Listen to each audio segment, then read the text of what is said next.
Number 1 on our list, flood angels. Turn around, don't drown. Crucial advice that can save lives in a flood. Unfortunately, it's advice that some fail to heed. Flash flooding is actually the leading cause of weather-related deaths in the U.S. About 200 people die every year just from flash flooding, and about 50% of those flash flood-related deaths and those drownings involve vehicles. Flash floods are sudden and unexpected. They're often caused by heavy rain when the ground is saturated or poorly drained. It might not even be raining where you're located, but if it's raining upstream and then you get this tremendous push of water downstream, all of a sudden you could be totally caught off guard by a flash flood. In heavy weather, it's tempting to soldier on. But waiving the risk of floodwater can be suicidal. All it takes is about 6 inches of swiftly moving water to knock you off your feet, and about 2 feet of swiftly moving water to move a car. Pueblo, Colorado sits in the southern Rockies south of Denver. In the summer of 2006, Pueblo is in the grip of a severe localized rainstorm. The entire month of August sees just over 2 inches. In this case, we had 3 inches in 2 hours.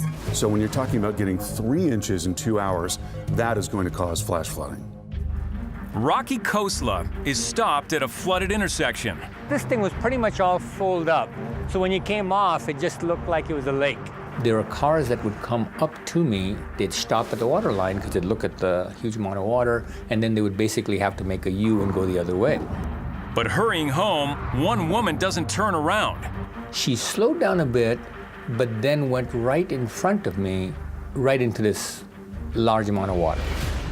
Her car is afloat in 10 feet of water, but it's nosediving fast. You know, there's going to be buoyancy as long as there's air trapped in the car, but if that air starts to escape, and that's clearly what happened in this case, then the car is going to go down pretty quickly. And I just couldn't believe we're going to watch this thing happen and feel powerless. But Rocky and another man, Howard Absetz, don't give up on the woman. And frankly, I didn't have any great plan except just an idea that maybe I'm going to swim out there with this piece of stick and I'm going to break the window. But the glass won't shatter, and time is running out. She's starting to freak out, and as we watch, the car even starts going further under. Police have now joined in the battle to free the desperate woman, who's pounding on the window.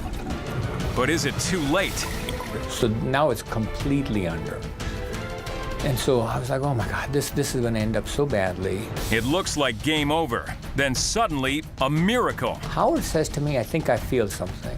And lo and behold, we kind of both tugged, and this woman popped right out, and it was like a champagne cork popping out. The woman can't swim. She panics and grabs at the doctor, briefly pulling him under. But in the end, she and her flood angels make it to safety. That moment would be probably one of the top. Just to see something go from complete disaster to just fabulous recovery. But the tale has a twist. When the car is pulled from the water, all the windows are shut. So how did she get out? The miraculous escape remains a mystery.